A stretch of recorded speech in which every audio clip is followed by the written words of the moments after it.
Je voudrais revenir sur la linguistique, puisque c'est un domaine aussi que j'ai beaucoup investi, comme le théologique, comme l'astrologique, comme les topiques sensoriels, etc. Et pour moi, euh, étudier les langues comme étant des entités séparées n'a pas beaucoup de sens. En réalité, les langues sont, euh, sont issues d'un seul et même ensemble euh, qui est le français quelque part, la langue française, qui est elle-même effectivement issue de cet ensemble, mais qui en est la résurgence.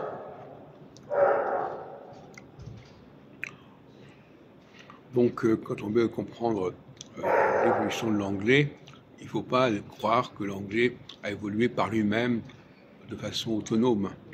Et l'anglais, depuis 1000 ans, est complètement colonisé par la langue française, c'est colonisé par la langue française, et il a eu raison d'ailleurs, puisque finalement la langue française c'est la référence.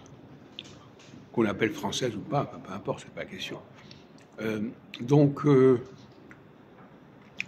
la langue française comporte un certain nombre de vertus qui n'existent pas dans d'autres langues, et qui comportent un certain nombre de valeurs, de significations, de processus qui se sont perdus ou qui n'ont jamais existé dans d'autres langues.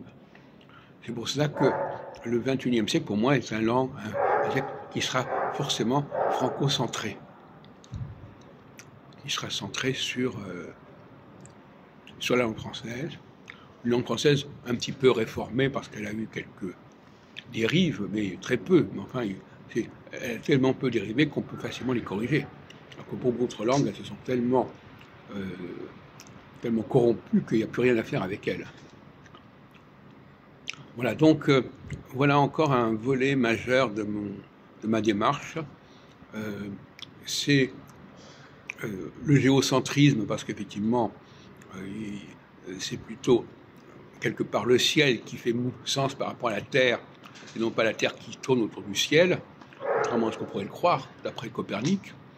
Il n'a pas tort, mais je veux dire, c'est pas ça. Il y a d'autres enjeux qui se sont créés par-dessus.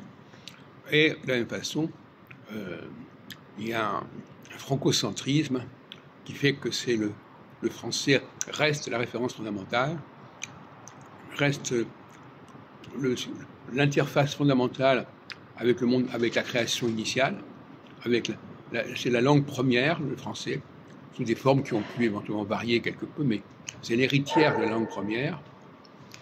Et l'anglais doit laisser la place au français. Pas forcément, parce qu'on peut très bien imaginer un monde où l'élite parle français, comme c'était d'ailleurs le cas au XVIIIe siècle, et où les populations inférieures parlent des sabires divers, comme l'anglais d'ailleurs.